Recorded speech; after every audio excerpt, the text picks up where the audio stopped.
Maraming salamat po sa mga sumusuporta sa ating munting channel Mitsuki Official. Sa mga gustong mag-donate via GCash. Mga master, salamat. Paki-like, share and subscribe. Maraming salamat and God bless. Kabanata 236. Taglit na nagpigil si Queen, nahihiya siya at gusto niyang sabihin ang totoo. Ngunit paano niya nasabi ito ng malakas? Sabihin mo sa akin, ano kaya ito maliban sa tubig? Lalong naging curious si Mark. Ito ay soda. Namula si Queen na parang pulang mansanas at mamulong ito sa mahinang boses. Nako, may katuturan, soda dapat, naisip ko kung ano iyon, kaya slimy, natatawang sabi ni Mark. Kakaiba ang babaeng ito. Ano ang mali sa canned soda? Nahihiya bang uminom ng soda ang mga mayayaman? Bakit kailangan niyang itago ito? Tumigil ka, okay. Bumagsak si Queen, nakaramdam na lang ng hiya. Bakit siya magkakaroon ng napakaruming panaginip sa kanyang sasakyan noong araw na iyon? At kahit nahirapan si Queen, ano ba ang iniisip niya? Napabuntong hininga siya sa kanyang puso. Nitong mga nakaraang araw, bagamat wala siyang ganoong panaginip tuwing gabi, ginawa niya itong muli kahapon, at sa kama. Hindi ba dapat ako makaramdam ng sakit na gumawa ng ganoon sa isang lalaking mas bata sa akin? Bakit ko ito napapanaginipan? Hindi niya maiwasang sisihin ang sarili sa kanyang puso. Hindi maintindihan ni Queen ang tumatakbo sa isip niya, 2 beses lang niya itong iniligtas. Sige, dahil nangako kang i-renew ang kontrata ni Melda, hindi ko alam kung paano kita dapat pasalamatan. Papadalhan lang kita ng ilang karte ng soda. Anong brand ng soda ang iniinom mo noong mga oras na iyon? Tanong ni Mark. Nagplano siyang mag-online at umorder ng mga ito. At lalo niyang makukuha ang mga mahal. Ayoko. Tsaka, pwede bang tigilan mo na ang pagbibiro? Inis na inis si Queen. Sige, nagkibit balikat si Mark, tinatimad pa rin siyang magpatuloy. Dahil pumayag na siya, hindi na niya kailangan pang ituloy ang usapan. Isa pa, hinihintay pa siya ni Auntie Logan sa bahay. Gayunpaman, nang lapitan ni Mark si Queen, naamoy niya ang kaakit-akit na halimuyak ng katawan nito. Ito ay hindi pa bango, ngunit natural na halimuyak ng kababaihan. Napaka-hygienic niya, hindi ba? Tumingin si Mark sa likod niya saglit at naiinis si Queen, anong tinitingin-tingin mo? Talaga bang gumagastos ka sa private parts mo sa beauty salon? Curious talaga si Mark dito. May kinalaman ba ito sa kanya? Wala kang pakialam. Umirap si Queen. Paano niya ito dapat ilagay? Itong si Queen ay biglang sumang-ayon na hindi maipaliwanag, kaya medyo nagbago ang ekspresyon ni Mark tungkol sa kanya. Siguro galit pa rin siya sa kanya, ngunit hindi sa lahat ng oras. Di ba sabi mo gusto mo akong matulog? Hindi na ba kita dapat tanungin tungkol sa mga detalye? Pero ni Mark, paano niya nahawakan si Queen? Hindi ma-provoke ni Mark ang ganyang ugali na babae. Kung gusto mo akong matulog, gawin mo na, huwag ka lang magtsismisan buong araw. Mas mabuti na lang maaga pa. Nainas lalo na si Queen, naisip niya ang panaginip kagabi, that's really.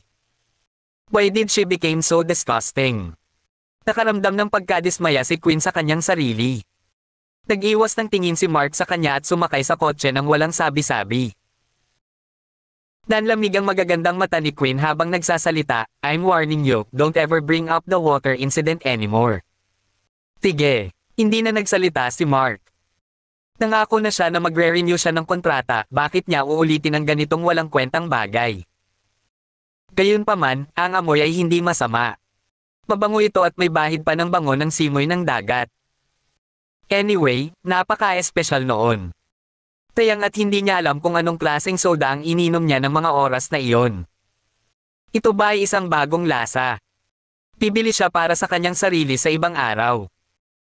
Ngunit nag-aalala si Mark na pupunta si Queen sa restaurant ni Melda para magsaya, kaya idinagdag niya, nga pala, huwag mong sabihin kay Melda na binili mo ang kalyeng iyon. Why not? I'm proud of my acquisition. Bakit hindi ko masabi? Nagyayelong tono ni Queen. Sa pagkakataong ito, si Mark naman ang nabigla. Kung alam ni Melda ang tungkol dito, tiyak na tatanggi siyang ituloy ang kontrata. Mabilis niyang sinabi, President Miller, paano kung? Sinong nagsabi sa iyong tawagin mo akong presidente? Walang pakialam na pinutol siya ni Queen. Ate Miller, Mark blurted out. Hindi niya napigilang tawagin siya ng ganoon, ngunit wala siyang ibang pagpipilian kundi ang magkompromiso. Queen, tawagin mo akong Queen. Sige, tumango si Mark. Anong maitutulong ko sa'yo para hindi mo sabihin kay Melda? Gusto kong magmakaawa ka, mayabang na sagot ni Queen. Itong babaeng ito ay sobrang control freak, hindi ba? Napaisip si Mark sa sarili. Pagkatapos ay bumantong hininga siya.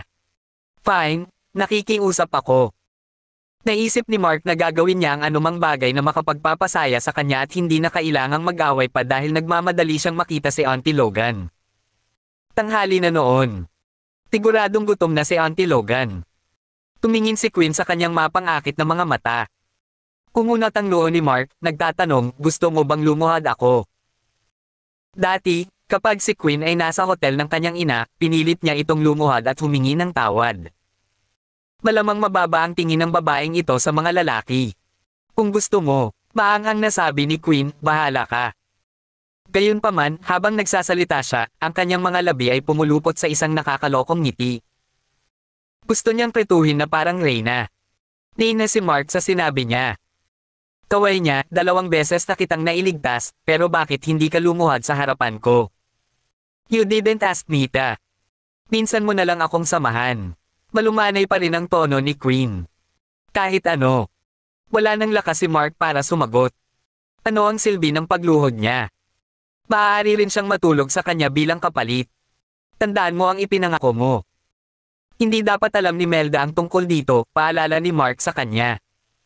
Ayaw mo ba talaga sakaling iniaalok ko sa'yo? Mataray na sagot ni Queen.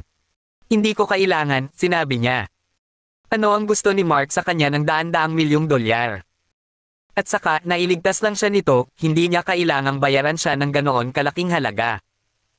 Si Mark ay hindi masyadong walang puso. Hindi lang iyon, pero hindi rin ba niya ito hinawakan sa huling pagkakataon? Ibigay mo sa iba, dagdag pa ni Mark habang ini-start ang makina ng sasakyan. Bakit ko ibibigay sa iba?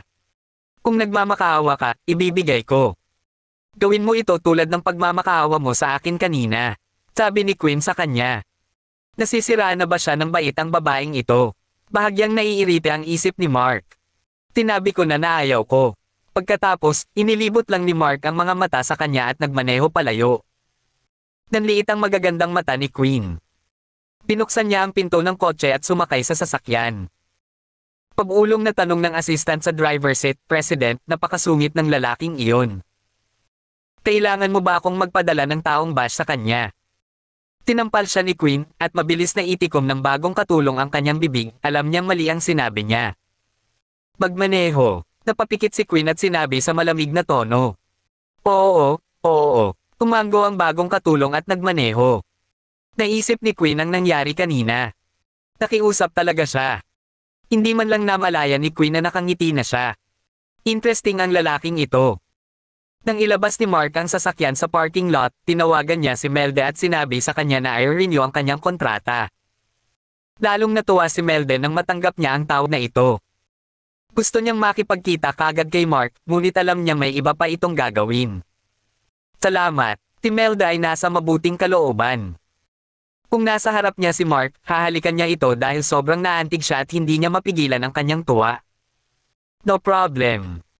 Melda, you have to arrange it by yourself. May gagawin ako, sabi ni Mark.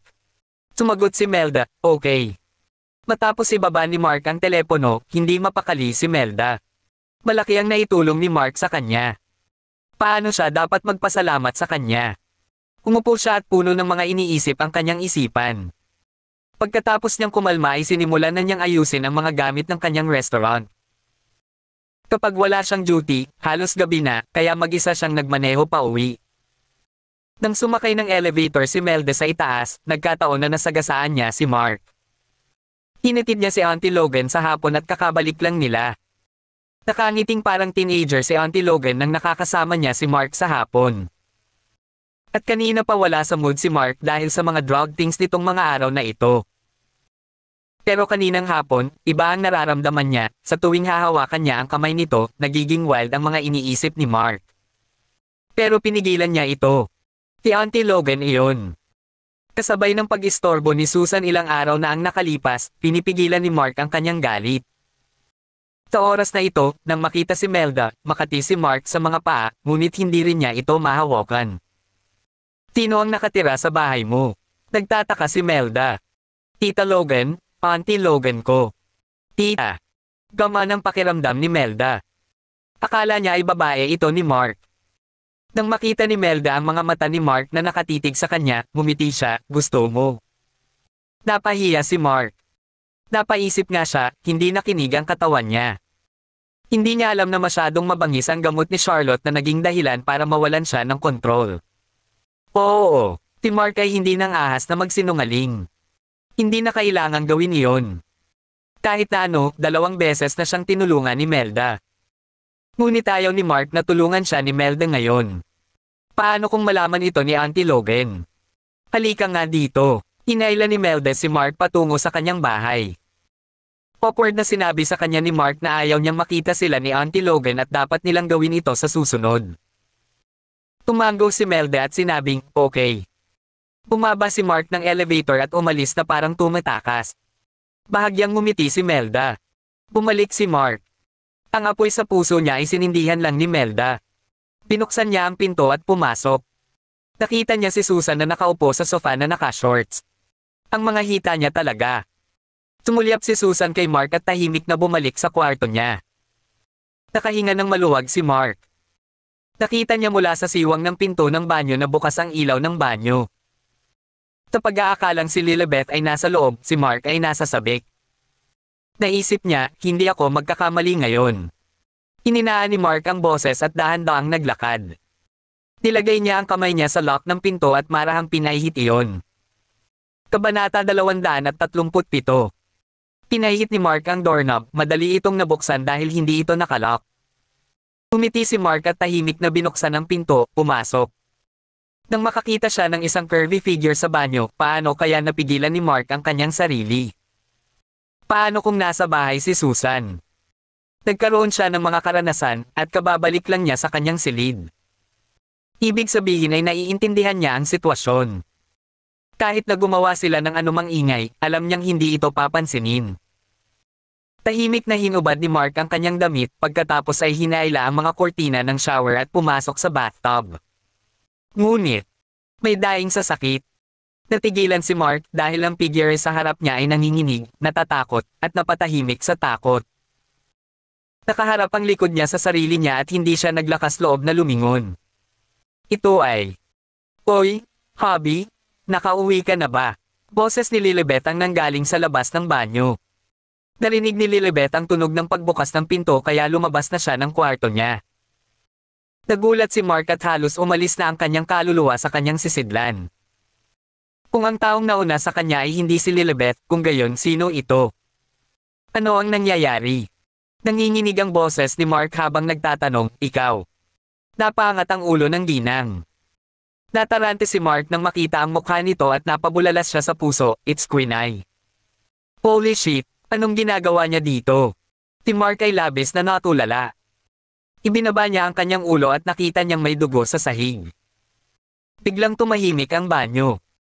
Pulang-pula ang mukha ni Queen Ai at nangingilid ang luha sa kanyang mga mata. Mahina niyang sinabi, Mark, ako ito.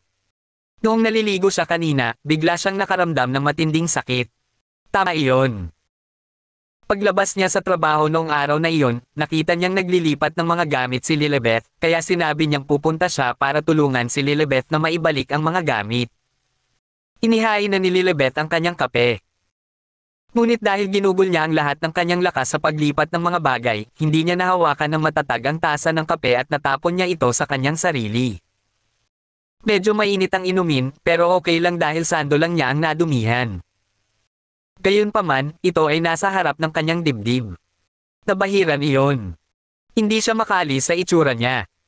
Lilibet was very sorry, and she asked Queen Ai to take a bath.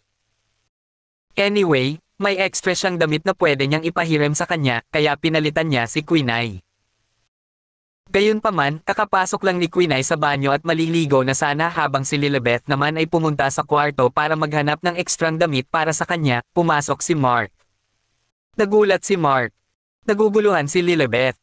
Malinaw niyang narinig ang tunog ng pagbukas ng pinto. Hindi ba si Mark ang nagbalik?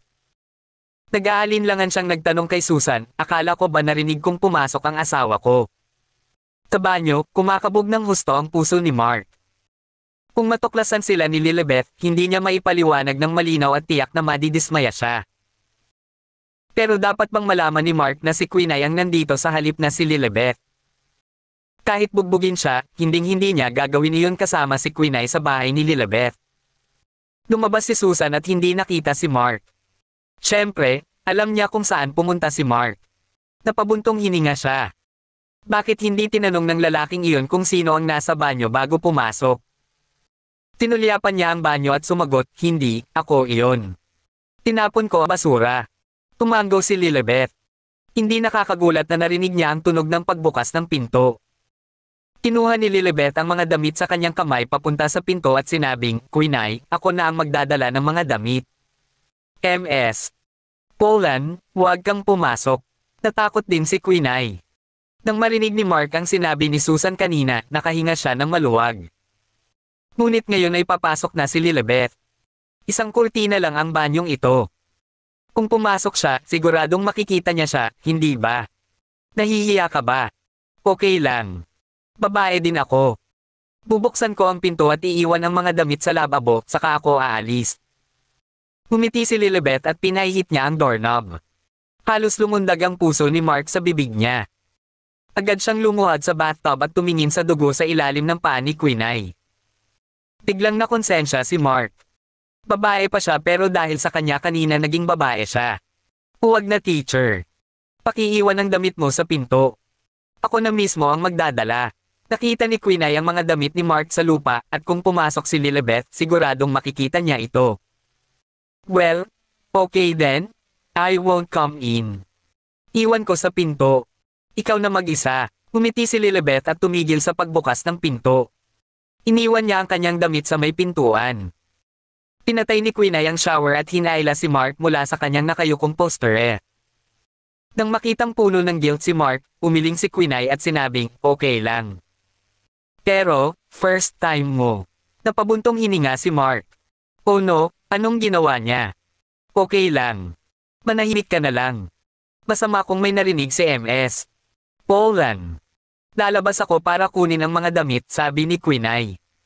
Pagkatapos ay lumabas siya, binuksan ang pinto, at inabot ang mga damit sa pintuan. Napuno ng katahimikan ang banyo. Nag-alinlangan si Quinay. Ibinaba niya ang mga damit at lumapit kay Mark. Ikaw ang unang lalaking nakakita sa akin na nakahubad, pero ayos lang. Alam kong hindi mo sinasadya. Akala mo ako si MS. Polan. Sa katunayan, nadismaya rin si Quinay. Kung hihilingin ni Mark na kunin siya, hindi siya tatanggi. Gayunpaman, itinuring siya ni Mark bilang MS. Polan, kaya naman hinawakan niya ito. Ako ay humihingi ng paumanhin. Si Mark ay nakaramdam ng labis na pagkakasala. Last time, noong nasa bahay siya ni Quinay, sinabi ni Quinay na tutulungan siya nito. Naisip ni Mark na kung hindi kumatok si Lilibeth sa pinto, baka pumayag si Mark. Pero biglang sumulpat si Lilibeth. Alam ni Mark na hindi niya kayang magpatuloy sa ganito, kaya napagdesisyonan niya sa kanyang puso na walang mangyayari sa pagitan nila ni Quinay dahil makakasama ito sa kanya. Pero ngayon, okay lang. Wala namang dapat ipag-sorry. Umiling si Quinay.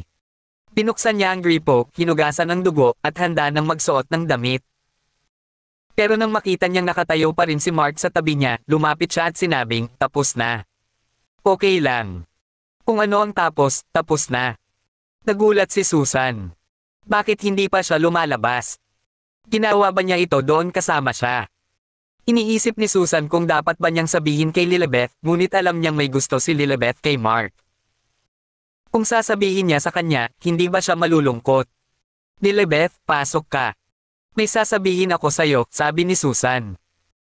Dapat kasi nakaupo pa rin si Lilibeth sa couch, pinaplano ang layout ng restaurant niya, kaya naman hindi naglakas loob na lumabas si Mark. Sige, tumayo si Lilibeth sa sofa at pumasok sa kwarto. Tumingin si Susan sa banyo at isinara ang pinto. Ito ay dapat na mas mahusay ngayon. Parehong sinuot ni Quinay at Mark ang kanilang mga damit. Napatulala si Mark. Kanina lang, nagpatuloy sila ni Queen ay kung saan sila tumigil. Napabuntong hininga si Mark. Nagkamali talaga siya. Masyado siyang abala sa pag-iisip tungkol sa nangyari kay Melda noong araw na iyon. Kung hindi lang siya tulala, hindi niya bubuksan ang pinto ng banyo at papasok na sinasaktan si Queen ay. Ang ikinalungkot ni Mark ay ang tagal niya sa pakikipagtalik. Naisip niya na dapat magkaroon ng pag-unlad, ngunit ngayon lang. Natarante si Mark at pakiramdam niya ay nabukalan ng kanyang katawan. Ano ang nangyayari? Hindi niya alam na ang paraan ni Auntie Logan sa pagpapalabas ng dugo ay nakabawas sa enerhiya ni Mark sa maikling panahon.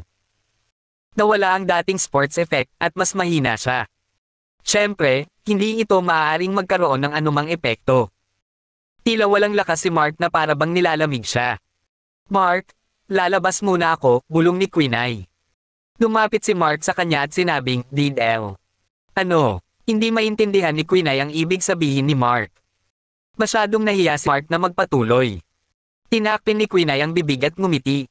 Ayos lang. Hindi ko rin alam. Alam niya talaga, ngunit hindi siya nabigo.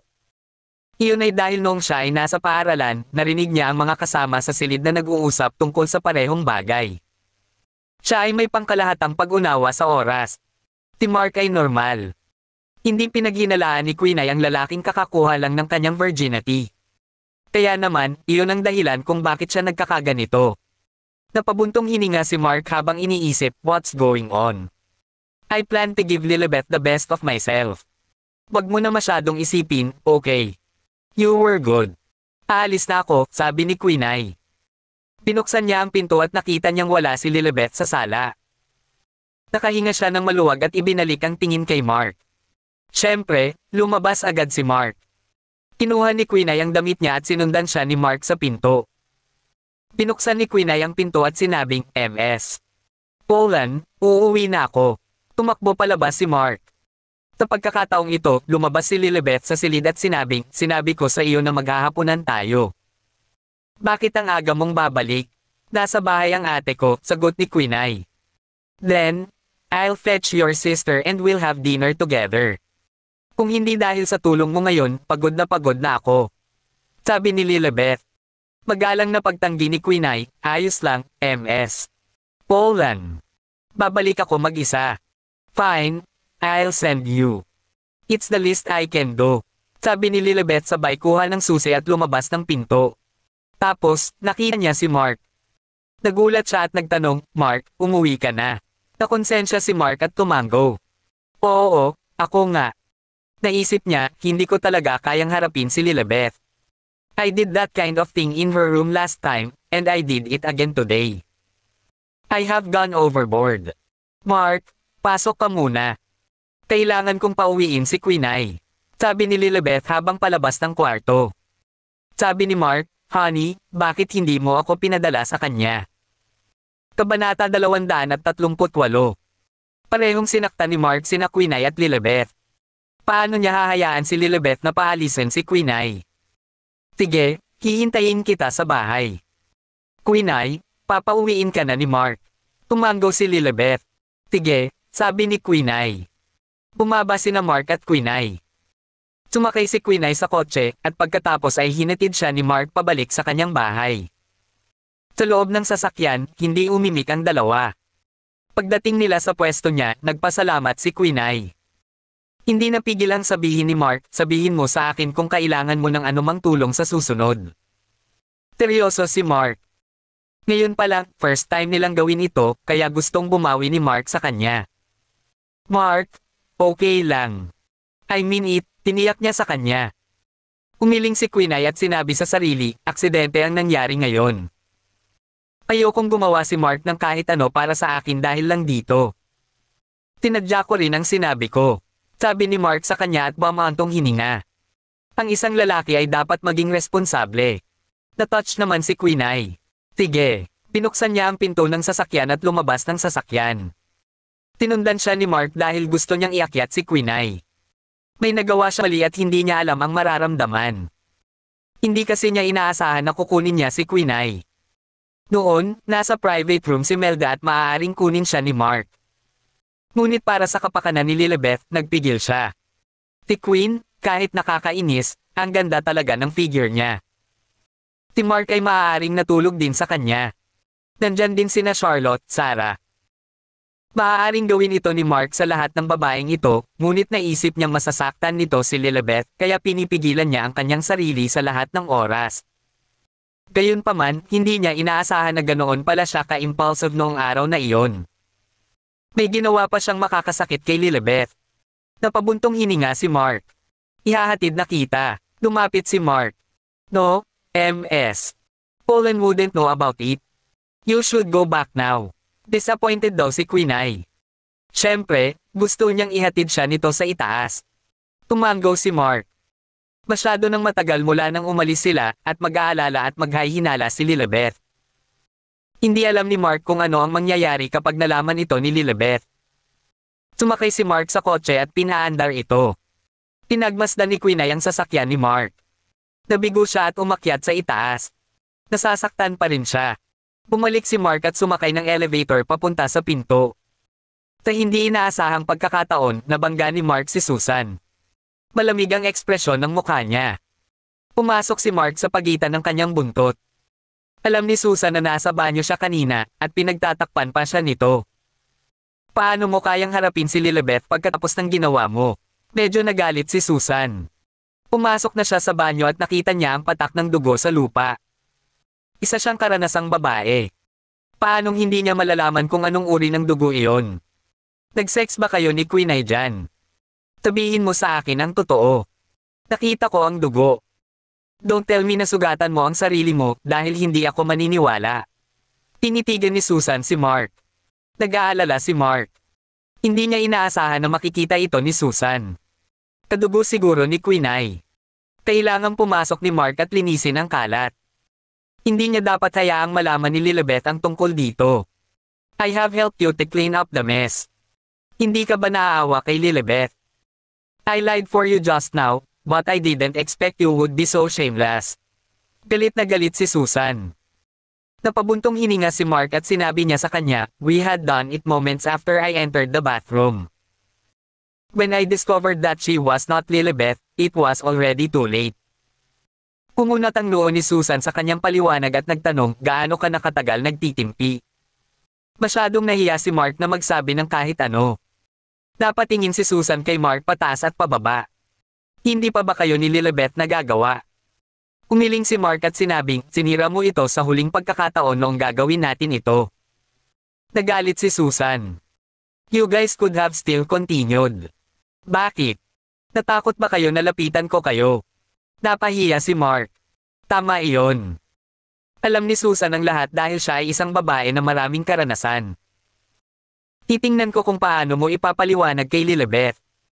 Tuha mo lang si Quinay virginity, anong gagawin mo dyan? Humisi si Susan. Please wag mong sabihin kay Lilibeth pag mamakaawa niya. Ito ang pinakakinabahala ni Mark. Hindi niya kayang patayin si Susan, di ba? Hindi niya magawa. Kung gusto kong sabihin sa kanya, sasabihin ko sa kanya noong huling beses na nahuli mo ako sa banyo at hinalikan. Lalong tumindi ang galit ni Susan. She continued sarcastically, nakakabalisa ka. Wala ka bang nakitang babae dati? Nakahinga ng maluwag si Mark. Tila itatago ni Susan ito sa kanya. Pero pagdating sa bagay na ito, naging awkward ang atmosphere. Kung tutuusin, alam ni Mark na maganda rin ang figure ni Susan. Fine, bahala ka sa sarili mong gulo. Ayaw nang magsalita ni Susan. Tumalikod na siya at handa nang pumasok. Inabot ni Mark at hinawakan siya sa likod. You still have the nerve to touch me. Ano sa tingin mo ako? Pinandilatan ni Susan si Mark. Umiling si Mark at mabilis na sinabi, hindi naman sa ganon. Gusto sana kitang tanungin, ngayon ka lang ba naglinis ng dugo? Ano sa tingin mo? Putol niya. Pinisil ni Susan ang kanyang kamay at naglakad papasok. Matagal na nag-alinlangan si Mark bago siya pumasok din. Nakita niya si Lilibeth na gumagawa ng lugaw para sa kanya. Mark, halika dito at kumain ng lugaw bago ka matulog. Nakonsensya si Mark at lumapit siya para yakapin si Lilibeth. Gulat na tanong niya, anong problema? Wala, nagsinungaling siya. Don't worry. I'll come over to sleep with you tonight. I'll hold you in my arms, how about that? Matamis na ngumiti si Lilibeth. Napaisip siya, bakit ang clingy ni Mark ngayon? May ginawa ba siyang mali? Tumango si Mark. Pagkatapos kumain ng lugaw ay naligo na siya. Nang masiguro niyang walang dugo sa banyo, lumabas si Mark. Hinawakan ni Lilibet si Mark at napahiga silang dalawa sa couch. Mark, matulog ka na. Pumikit si Lilibet. Nakita niyang pagod na pagod si Mark. Dahil sa pagkakasala, hindi nang ahas si Mark na gumala-gala ang kanyang kamay. Kinabukasan, naalala ni Mark na kailangan niyang hilingin kay Quinay na bumili ng morning after pills. Palihim niyang tinawagan si Quinay. Sabi ni Quinay sa phone, pumunta agad ako kagabi para bumili. Don't worry. Tulog na tulog siya nang biglang sumagi sa isip niya, kaya dali-dali siyang pumunta sa Botica para bumili ng mga table tasks. Pagkatapos lamang niyang kunin ang mga ito ay nakatulog siya ng mahimbing. Gamaan ang pakiramdam ni Mark. Tawagan mo ako kapag kailangan mo ng tulong sa isang bagay. Sige, sumagot siya. Pagkababa ng telepono, naisip ni Mark na kailangan niyang bisitahin si Quinay. Siyempre, ang layunin niya ay hindi upang suriin kung siya ay umiinom ng mga pildores, ngunit nais niyang makita siya. Nais niyang bilhan siya ng masustansyang pagkain, isang bagay na mabuti para sa kanyang kalusugan. Naisip niya, kaya binalak niyang bilhin ang mga ito pagbalik niya sa gabi. Pagkatapos, hahanapin siya nito. Nang matapos silang tatlo sa kanilang almusal ay inilabas ni Lilibet si Susan. May babala pa rin si Susan sa kanyang mga mata. Hindi na kailangang sabihin, naiintindihan ni Mark. Nang makalis sila, nagmaneho si Mark para hanapin si Auntie Logan. Gayunpaman, sa oras na ito, naghihintay si Auntie Logan sa sopa sa bahay ni Mark. Bigla siyang dumungaw sa labas, at sa bintana, nakita niyang may nakakabulag na refleksyon mula sa tapat ng bahay. Ito ay isang teleskopyo. Binabantayan ba siya? Ito ay malamang. Kinuha ni Leona ang kanyang cellphone at may tinawagan. Sa oras na ito, may kumatok sa pinto. Auntie Logan, ako po ito. Napangiti si Leona. Naglakad siya at binuksan ang pinto. Nang makita niya si Mark, sinabi niya, "Come in, Marky." Okay. Auntie Logan, labas tayo at magsaya ngayon. Nakaisip si Mark ng lugar na magugustuhan ni Auntie Logan. Well, kahit saan ka magpunta, susundan kita. Sandali lang, may kukunin ako. Pumasok si Leona sa kwarto at nakakonect na ang tawag sa phone niya. Sabi niya, may binabantayan ako sa tapat ng bahay. Go and deal with them, ayokong may makaistorbo sa amin ni Marky kapag lalabas kami. Pagkatapos ibaba ang telepono, inayos ni Leona ang kanyang mga gamit at lumabas. Ibinaba ni Mark si Leona. Kasabay nito ay nasa shop si Lilibet. Siya pa rin ang nagdidisenyo ng layout ng restaurant. Siya ay nag-iisip tungkol sa kung paano siya makakatipid ng mga gastos habang tinitiyak na ang restaurant ay mukhang maganda sa parehong oras. Ito ay isang sakit ng ulo para sa kanya. Ngunit ang hindi niya alam ay sa isang silid sa isang malaking gusali sa tapat, may isang lalaking nagmamatsyag sa bawat galaw niya gamit ang teleskopyo. Biglang may tumawag sa lalaki. Hello, old master. Magalang na bati ng lalaki. Kamusta na? Nahanap mo na ba? May boses na pagmamayari ng isang matandang tao sa telepono. I'm not sure, but I have the target in sight. This should be the woman. Tinitigan ng lalaki ang abalang Lilibet at sinabing, Old master, dapat ko bang ibunyag ang aking sarili? Tagot ng matanda, no need. The moment you reveal yourself, Karen Lee will surely kill you. Isa pa, hindi ka pa lubos na sigurado. Continue to monitor. Remember, you are not allowed to show yourself in any situation.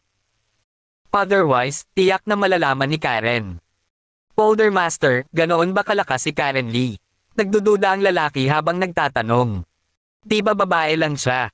Siguradong masisira siya ng mag-isa. Huwag mong maliitin ang lakas niya. Kahit 10 kayo ay walang kapantay sa kanya. Nagalit ang matanda. Kumunat ang noo ng lalaki. Hindi siya naniwala. Batid niya ang kinaroroonan ni Karen, kaya hindi naging mahirap hanapin ang address nito matapos itong bumalik sa bansa sa ganoong kataas-taasang paraan. Gusto niyang pumasok ng mag-isa noong nakaraang araw. Sa bagay, babae lang naman siya, di ba? Gusto niyang patayin si Karen. Tandaan mo ang sinabi ko, paalala ng matandang lalaki sa telepono. Pagkababa ng telepono, tiningnan ng lalaki ang sarawan sa kanyang telepono. Sarawan iyon ni Karen. Sabi niya sa sarili niya, ganyan ba talaga siya kalakas? Hindi ako naniniwala doon. I will find you. By that time, you can't be so vulnerable. You are very beautiful, but unfortunately, your son is so grown, kung hindi. Sumili ang ngiti sa mukha ng lalaki nang magsalita ito.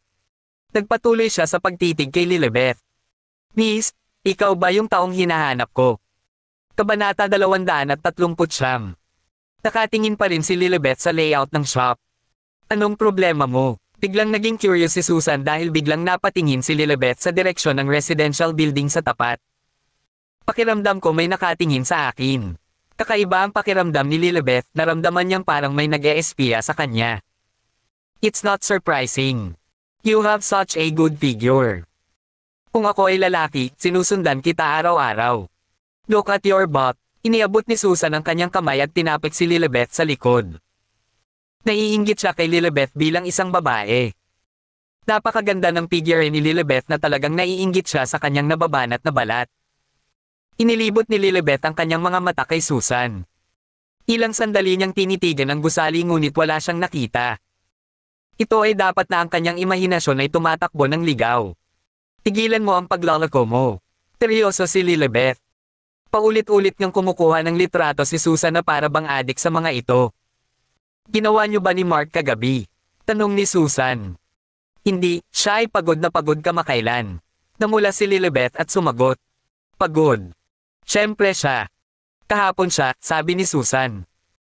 Bulong niya sa kanyang puso, paanong hindi siya mapapagod pagkatapos kumuha ng virginity ng ibang babae. Anong nangyari sa kanya kahapon? Puno ng kuryosidad ang magagandang mata ni Lilibeth. Wala naman. Umiling si Susan at muntik nang mabugay ng butil. Kung alam ni Lilibeth ang nangyari kahapon, siguradong madudurog ang puso niya. Bilang kaibigan, hindi niya kayang makitang malungkot ang kaibigan. Ano ang relasyon ni Quinay at Mark? Malinaw na gustong itanong ni Susan. Alam niya ang nangyari sa banyo noong nakaraang araw, ngunit hindi napigilan ni Quinay, ibig sabihin ay may relasyon sila. Seatmates sila. Seatmates. Lilibeth, hindi ka ba nag-aalala na may nangyayari sa pagitan nila? Naramdaman ni Susan na dapat niyang ipaalala kay Lilibeth. Mabuti naman sila. Umiling si Lilibeth.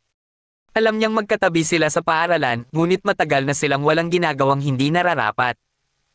Sa klase, lalo niyang pinagmamasdan ang dalawa, at hindi man lang sila magkahawak kamay. Paano sila magkakaroon ng anumang bagay sa isa't isa?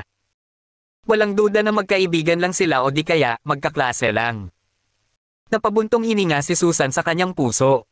Paano sila magiging maayos? Kagabi, nag-sex sila sa banyo. Gustong sabihin ni Susan, pero nag-aalala siyang baka malulungkot si Lilibeth at baka makipaghiwalay kay Mark.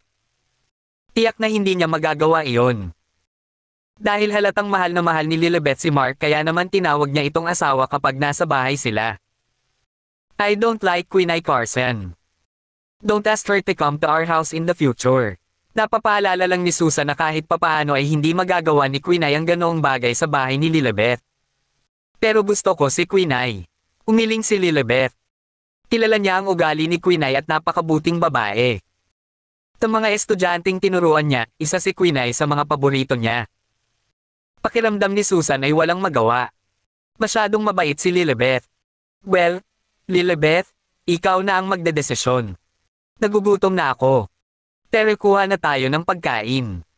Sige, sagot ni Lilibeth. Pagkatapos, nag-impake ang dalawang babae ng kanilang mga gamit at pumunta sa katabing restaurant para kumain.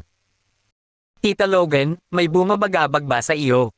Medyo natarante si Mark. Kamakailan lamang ay absent-minded si Leona. May nangyari ba? Ayos lang ako, sagot ni Leona. Tita Logan, masama ba ang pakiramdam mo? Bakit hindi kita iuwi? Naisip ni Mark na masama ang pakiramdam niya, at sa gayon ay lalo siyang hindi komportable kapag dinadala siya sa paligid ng bayan. Hindi, ayos lang ako. Napangiti si Leona. Namalaya na lang niya na may nakasunod na sasakyan sa likuran nila. Napakatalino ng taong ito. Kung hindi dahil sa mga karanasan ni Leonas, talagang hindi niya mapapansin. Si Mark ay hindi nag-isip tungkol dito. Paano kaya niya malalaman na siya ang sinusundan? Ngumiti si Leona at sinabing, Marky, hayaan mo akong magmaneho ngayon. Nagulat si Mark, ngunit tumigil siya sa gilid ng kalsada. Nagpalit silang dalawa ng upuan. Nagsimulang magmaneho si Leona. Nakaramdam ng kalmado si Mark. Magaling magmaneho si Leona. Siya ay nagmamaneho ng napakabilis, ngunit nakadama ng kagaanan si Mark. Sa sobrang komportable niya ay muntik na siyang makatulog. Auntie Logan, ang galing mong magmaneho. Talaga, ang ngiti sa mukha ni Leona ay umabot sa kanyang mga mata. Sa hinaharap, kung gusto mo akong magmaneho, maaari mong hilingin sa akin na gawin ito. Siyempre, hindi alam ni Mark na walang masyadong tao na pwedeng magmaneho ng personal kay Leona. Kung narinig ng ibang nakakakilala kay Leona ang pangungusap na ito, maiinggit sila kay Mark. Natuwa si Mark doon. Umupo siya sa tabi niya at tumingin sa paligid. Nang sumulyap siya sa driver's seat ay bumaling ang mga mata niya kay Leona na nakabukaka ang mga tuhod. Taktong natatakpan at hindi nakalabas ang laylayan ng palda niya. Gayunpaman, ang perpektong mga binti ay talagang kaakit-akit. Maputi at malinis ang balat. Unconsciously, pumasok sa isip niya ang eksenang nakipagtalik si Mark kay Quinay sa banyo noong nakaraang gabi. Update, alam niyang sinusundan natin siya. Ano ang dapat nating gawin? Isang lalaking nakaitim ang nagmamaneho ng sasakyan na sumusunod sa likod ng sasakyan ni Mark. May kasama rin siyang tatlong matipunong lalaki at ang ilan sa kanila ay may mga galos sa mukha na nagmumukhang mabangis. Umalis ka. Makapangyarihan si Leona at makakaatake lang tayo nang hindi niya nalalaman. Kung hindi, walang makakaligtas sa inyo. Napansin. Tinaikit ng lalaki ang mabangis niyang mga mata at inikat ang manibela. Pagkatapos, ang kanilang sasakyan ay hindi natuloy sa paghabol sa sasakyan ni Mark. Naghanap sila ng susunod na pagkakataon. Nakatingin sa rearview mirror. Nakita ni Leona ang eksenang ito at may killing intent sa kanyang magagandang mata. Lumingon siya at nakita si Mark na nakaupo sa tabi niya habang nakapikit na parang natutulog. Leona Markled, anong oras natulog ang batang ito kagabi? Magal si Leona. Ayaw niyang gisingin si Mark. Natatawa ba siya? Anong klaseng panaginip ba ang meron siya? Tiyak na hindi alam ni Leona na nagkakaroon ng wet dream si Mark. Sa puso niya, bata pa si Mark. Nang ipinagpatuloy niya ang pagmamaneho, biglang naalala ni Leona na hindi siya nagtanong kung saan sila patungo. Ngayong nakatulog na si Mark, nag-isip siya kung saan sila pupunta.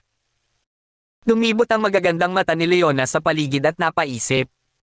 Maya-maya lang, natanong niya ang isang restaurant sa tabi ng kalye. Sige, kuha muna tayo ng pagkain. Pag-usapan natin kung saan tayo pupunta mamayang hapon. As long as I get to spend time with Mark. Nagdesisyon kaagad si Leona at hindi na masyadong nag-isip. Ngunit, bigla niyang naalala na may kailangan siyang asikasuhin sa araw na iyon. Napaisip siya sandali at napa-facepalm sa sarili. I almost forgot that I'm supposed to attend a birthday party today. What should I do? Should I go? Hindi pa ako nakakapunta doon. Should I go this time? Umiling si Leona. Biglang pumasok sa isipan niya iyon kaya mas mabuting huwag na lang siyang dumalo. Ipinarada ni Leona ang sasakyan at handa nang gisingin si Mark. Sa pagkakataong ito, biglang tumunog ang kanyang cellphone. Kinuha niya iyon at tinignan ang caller number. Ito ay mula kay Karen Lee. Nakangiting sagot niya. Ate Karen, sabi ni Leona. Don't call me that, call me auntie. Haha, I know what you mean, Sister Karen. But Marky is too young. How is he compatible with me?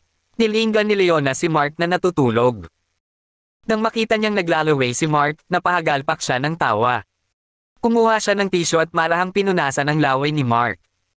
Leona, anong tinatawa-tawa mo?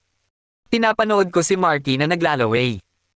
Ikaw, mukhang masaya si Karen na nasa kabila. Naisip niya, ano ang nangyayari? Ate Karen, huwag mo akong intindihin. Kanina lang ako nagdadrive at nakatulog si Marky sa tabi ko. Nakangiting paliwanag ni Leona.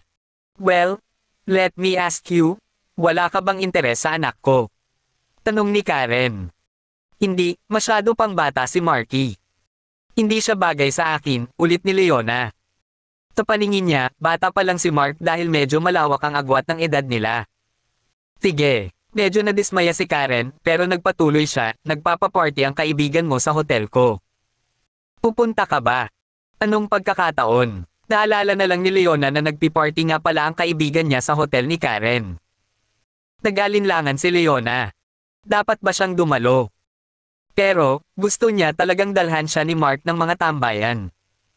I should go. Walang choice si Leona. Kung palagi siyang nasa Central City, ayos lang. Ngunit dahil naglakbay siya dito, dapat siyang pumunta. Kung tutusin, ang kaibigang ito ay isa sa mga nakatatanda sa kanya.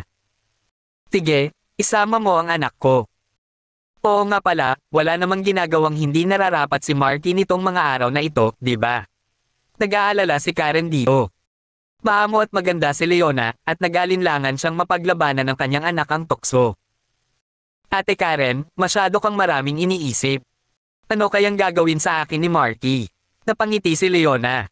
Mabuti yan. Nakahinga ng maluwag si Karen.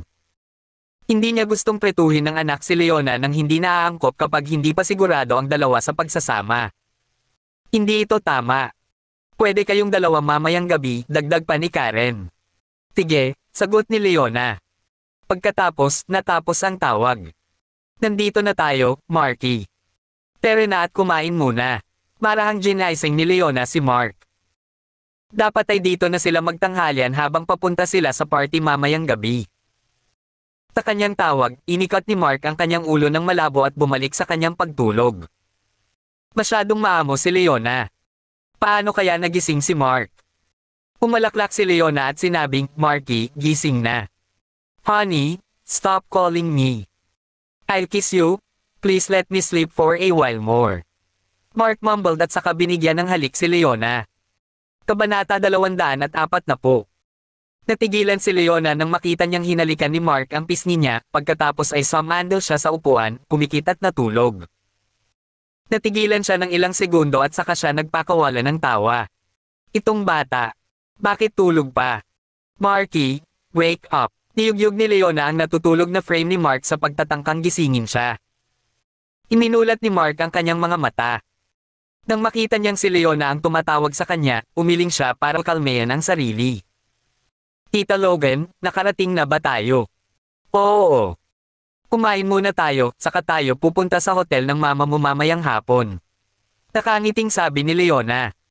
Na-curious si Mark habang iniisip, tama, ilang araw na si Auntie Logan, oras na talaga para makilala niya ang nanay ko. Labas, sabi ni Leona sabay baba ng sasakyan. Sumunod kaagad si Mark nang walang pag-aalinlangan, ngunit nang hawakan niya ang kanyang mga labi, naisip niya, ano ang magandang pabango na ito. Hindi niya ito gaanong inisip, at hindi niya akalain na hahalikan niya si Auntie Logan kanina lang. Anyway, kapag nalaman ito ni Mark, siguradong matutuwa siya. Pero, ang sarap talaga ng tulog niya ngayon. Mukhang mas makabubuti para kay Auntie Logan na magmaneho mula ngayon dahil ito ay komportableng biyahe. Naisip ni Mark. Bumaba si Mark sa kotse at pumasok sa restaurant kasama si Leona para kumuha ng pagkain. Pagkatapos noon, nagpatuloy si Leona sa pagmamaneho at inihatid si Mark sa hotel ni Karen. Dumiretso silang dalawa sa pinakataas na palapag. Nakipagkita si Mark sa kanyang ina. Nabanggit lang ni Leona na may birthday party na nagaganap dito sa gabi kaya naman sila nandito. Gayunpaman, wala siyang pakialam basta may libreng pagkain para sa kanya. Marky, may inihanda akong suit para sa iyo. Magbihis ka na. Lumapit sa kanya si Karen na may hawak na kahon at may kasamang isang set ng damit. Okay. Dinala ni Mark ang kanyang suit sa silid at nagpalit doon. Sabi nga sa kasabihan, apparel makes the man. Nagpalit si Mark sa kanyang suit at talagang napakatalino niya na nagpapakita ng matalinong vibe. Taglit na napako ang tingin ni Leona sa kanya, bahagyang gumalaw ang mga mata. Napansin ito ni Karen at tinanong niya si Leona, paano na? Ang gwapo ng anak ko no. Ngumiti si Leona at sumagot, gwapo siya, pero napakabata pa ni Marky. Totoong mukhang matalino siya, ang uri ng matalino na angkinan ng isang estudyante sa kolehiyo, kasama ang malinaw at dalisay na mga mata. Iyon mismo ang hitsura ni Mark sa sandaling iyon. Medyo nagulat si Leona. Mukhang hindi nagbibihis si Mark sa mga araw na ito, sinuot lang niya ang anumang komportable sa kanya. Kinaumagahan, lumabas siya para hanapin si Auntie Logan nang hindi man lang naglalaban ng buhok. Ngayong nag-walkout siya na ganito ang pananamit, iba na ang itsura niya. Pakiramdam ni Karen ay wala nang magawa habang iniisip niya ang sarili, bata. Ngunit kung ikaw, Leona Logan, ay tatayo sa tabi ni Mark, sino ang magsasabi na siya ay bata pa? Bakit hindi mo subukan? Mag-isip ng dinaayon sa karaniwan, pangungumbinsi ni Karen sa kanya. Kung ikukumpara sa hindi alam ni Lilibeth, o dapat niyang sabihin na may problemang personal na background, mas gusto ni Karen na si Leona ang kanyang manugang. Salamat. But I can't think of it, I only see Marky as a child. Nakangiting sagot ni Leona. Nawala ng ideya si Karen. Nakikita niya na talagang walang ganoong pag-iisip si Leona. Kung hindi kukunin ni Leona ang 2 beses na hinalikan siya ni Mark bilang aksidente. Iyon na ito. Pinigyan ni Karen si Leona ng isang kahon na naglalaman ng isang gown, isang magandang pares ng high heels, at ilang alahas. Pumunta na rin si Leona para magpalit at lumabas kaagad pagkatapos. Nanlaki ang mga mata ni Mark. Ang damit na pinili ng kanyang ina para kay Leona ay bagay na bagay sa kanya. Ito ay hindi nagsisiwalat sa lahat, sa halip, ito ay tumingin napaka-elegante at matalino, at ang payat na damit ay nakabalangkas sa mga hubog ni Leona. Napakaganda talaga ng kanyang figure, may perpektong hubog na balakang at balingkinitan ang baywang. Si Leona ay isang babae na nagpakita ng kanyang kagandahan sa lawak. Mukha ba siyang maganda? Siyempre, nakita ni Karen na tulala ang kanyang anak sa nakikitang damit ni Leona. Wow! Napakaganda ni Auntie Logan. Bulong ni Mark sa sarili. Naalala niya ang panaginip niya noong araw na iyon at nakaramdam siya ng guilt sa kanyang puso. Paano niya naiisip ang ganoong karumihan tungkol kay Auntie Logan? Nakaramdam na naman ng kawalan si Karen. Bakit Auntie Logan pa rin ang tawag niya sa kanya? Napaisip siya habang nagpapakawalan ng buntong hininga. Ang ganitong uri ng bagay ay nakasalalay sa kapasaran. Hindi sinasadya ni Karen na makisali dahil magiging unfair ito kay Leona. Ang gusto niya ay natural na magkaroon ng relasyon sina Leona at Mark at dahan-dahang magkaroon ng damdamin para sa isa't isa. Natauhan si Mark. Paano niya nagagawang titigan ng ganito si Auntie Logan sa harap ng kanyang ina? Iyon ay humihingi siya ng gulo. Nag-aatubili niyang binawi ang tingin. Mom, hindi ka ba dumadalo sa party? Tumingin si Mark sa kanyang ina na nakasuot ng casual na damit. Sumagot si Karen, kayong dalawa lang ay magiging maayos. Tumango si Mark at naglakad patungo kay Auntie Logan. Nakaramdam siya ng kaba sa kaibuturan dahil talagang napakaganda ni Leona. Pagkatapos, bumaba silang dalawa para dumalo sa handaan. Pumasok si Bettina pagkatapos niyang makita ang mag-asawa at nagsimula siya, Young Master and President Logan. Nako, mas mabuting ipaubaya na lang sa kanila. I don't control it anyway. Umiling si Karen at umupo. Nga pala, kamakailan lang ay nadiskubre ko na si Lilibeth ay tinitik-tik. I think it's her family's doing, but they haven't revealed themselves. Kasama ang ilang beses na binugbog si Lilibeth, wala pa rin silang nakikita, ulat ni Bettina. Natahimik si Karen. Dapat ko na bang tanggalin si Lilibeth? Ayusin ang isang aksidente para sa kanya o isang bagay. Kung hindi, kapag nalaman na niya ang away sa pagitan ng pamilya niya at ng pamilya ni Young Master, tapos, pagsusuri ni Bettina, ngunit nagdududa siya habang sinasabi ang mga salitang iyon. She wasn't sure how to put it dahil matagal na niyang pinagmamasdan si Lilibeth at napagtanto niyang medyo disenteng personalidad si Lilibeth.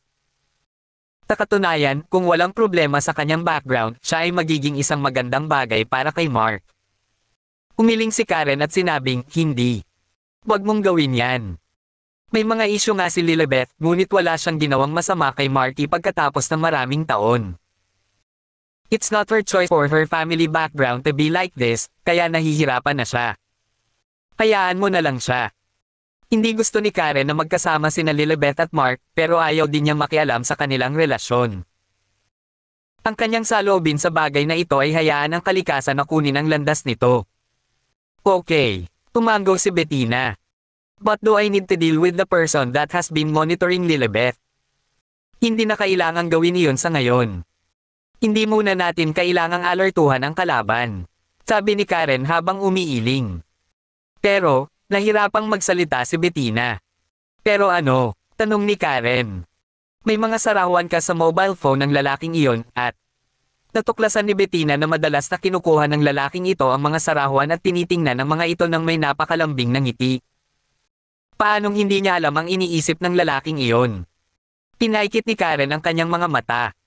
Bumaba sina Mark at Leona sa restaurant. Nasa unang palapag ng hotel na ito at ang buong espasyo ay nakareserba. Birthday party iyon ng matanda.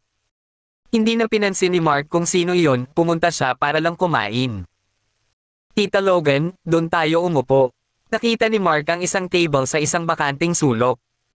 Napansin niyang simula nang pumasok si Leona ay maraming lalaki ang nakatitig sa kanya. The look in their eyes made Mark especially annoyed. Naisip niya, sino kayo para titigan ng Auntie Logan ko? Ngumiti si Leona at sinundan si Mark, ngunit naiisip niyang batiin ang matanda ng maligayang kaarawan.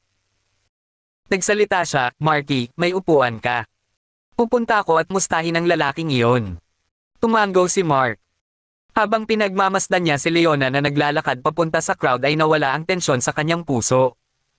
Siya ay napabuntong hininga. Ang makasama ang isang babaeng tulad ni Leona ay talagang masaya ngunit masakit sa parehong oras. Marky, sa pagkakataong ito, narinig ni Mark si Leona na tinatawag siya sa crowd. Tumayo siya at naglakad. Auntie Logan, what's wrong? May naisip ako, sabay natin siyang batiin. Mayroon siyang kapirasong lupa sa malapit at dapat ay mabuti para sa iyo na bilhin ito. Paliwanag ni Leona habang ang random na pag-iisip na ito ay pumasok sa kanyang isipan. Nagulat si Mark. Lupa. Dapat itong nagkakahalaga ng hindi bababa sa daan-daang milyon, hindi ba? Naisip niya. Marky, bibilhin kita, sabi ni Leona sa malumanay na tono. Nakita niya ang mga pag-aalala ni Mark at alam niyang ayaw nitong umasa ng sobra kay Karen. Iyon ay isang magandang senyales. Ipinakita nito na si Mark bilang isang mayaman na pangalawang henerasyon, wala siyang paraan para mag-aksaya ng pera. Sa halip, mayroon siyang sariling mga plano upang buuin ang kanyang buhay. Napahiya si Mark. Ayoko, Auntie Logan. Paano nagkaroon ng lakas ng loob si Mark na tanggapin ito? Huwag kang masyadong magalang sa akin, okay? Sabihin mo lang kung ano ang gusto mo, kukunin ko ito para sa iyo. Understand. Malumanay na sabi ni Leona. Nakonsensya si Mark dahil hindi niya namamalayan na nakaisip siya ng masamang ideya, kung gusto kita, ibigay mo rin ba ang iyong sarili sa akin? Gayunpaman, nang pumasok ang ideyang ito sa kanyang isipan, ang guilt na nadama ni Mark ay nabasag ito. Hindi na niya ito maisip pa. Huwag na nating pag-usapan ito. Sumama ka sa akin. Isinama ni Leona si Mark. Ang pamilya Linoue nasa limelight para sa birthday party noong araw na iyon. Napili nilang idaos ang party dito partikular na dahil medyo sikat na ang hotel kamakailan at nagbigay sila ng magandang serbisyo. Si Chester Linoue nagpapasaya sa mga panauhin. Naningkit ang kanyang mga mata nang makita ang isang matinding dilag na naglalakad palapit sa kanya. Oo, kilala niya si Leona. Kilala niya ito sa pamamagitan ng koneksyon ng kanyang ama at minsan ay hinabol niya si Leona, ngunit tinanggihan siya nito. Ang araw na iyon ay pangalawang pagkakataon para sa kanya.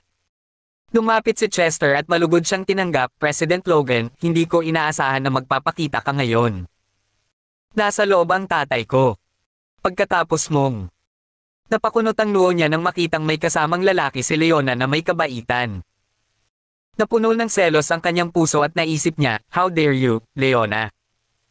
You've rejected me just to find such man. Forget what they doing, keep on doing